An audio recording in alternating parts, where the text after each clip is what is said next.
एक ऐसा वक्त भी आया था जब देवताओं के अजेय सेनापति भगवान कार्तिकेय और स्वयं महादेव भी एक खूंखार राक्षस को हरा नहीं पा रहे थे। ब्रह्मांड को उसके खौफनाक आतंक से बचाने के लिए साक्षात देवी पार्वती को एक मधुमक्खी का रूप लेना पड़ा था। आखिर कौन था वो राक्षस और इतना शक्तिशाली कैसे बना? कहानी शुरू होती है पाताल लोक के एक बेहद क्रूर दैत्य से, जिसका नाम था अरुणासुर। देवताओं से भयंकर ईर्ष्या करने वाला ये राक्षस देवलोक पर कब्जा करके पूरे ब्रह्मांड का राजा बनना चाहता था। इस असंभव ताकत को पाने के लिए उसने हिमालय में नदी के किनारे भगवान ब्रह्मा की ऐसी खौफनाक तपस्या की कि सालों तक बिना खाए पिए उसका शरीर सूख कर सिर्फ एक हड्डियों का ढांचा बन गया। जब उसकी तपस्या की आग से ब्रह्मा जी का आसन डोलने लगा तो उन्हें मजबूर होकर धरती पर आना ही पड़ा। अरुणासुर ने ब्रह्मा जी से अमर होने का वरदान मांगा, लेकिन जब उन्होंने मना कर दिया तो इस चालाक राक्षस ने एक ऐसा चक्रव्यूह रचा जिसने मौत को ही चकमा दे दिया। उसने वरदान मांगा,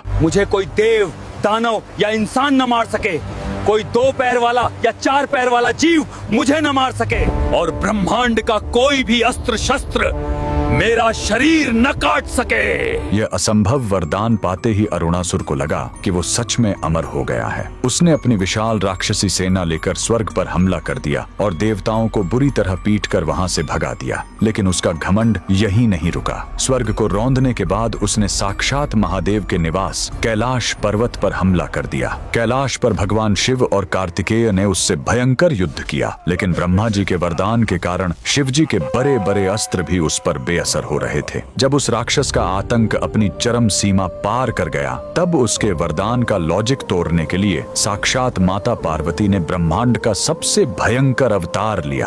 उन्होंने एक विशाल मधुमक्खी का रूप धारण किया, जिसे पुराणों में माता ब्राह्मणी कहा गया है। माता ने कोई शस्त्र नहीं उठाया, बल्कि अपने शरीर से करोड़ों जहरीली मधुमक्खियों, भंवरों और ततैयों को पैदा किया और उन सबको उस पापी राक्षस पर टूट पड़ने का आदेश दे दिया। चूंकि मधुमक्खी के 6 पैर होते हैं, इसलिए ब्रह्मा जी का 2 या 4 पैर वाला वरदान टूट गया। उन करोड़ों भंवरों ने एक साथ उस अमर राक्षस पर हमला कर दिया और बिना किसी अस्त्र के सिर्फ अपने डंक से उसके शरीर को तब तक नोच नोच कर खाया जब तक वो घमंडी राक्षस एक कंकाल में तब्दील होकर हमेशा के लिए खाक नहीं हो गया।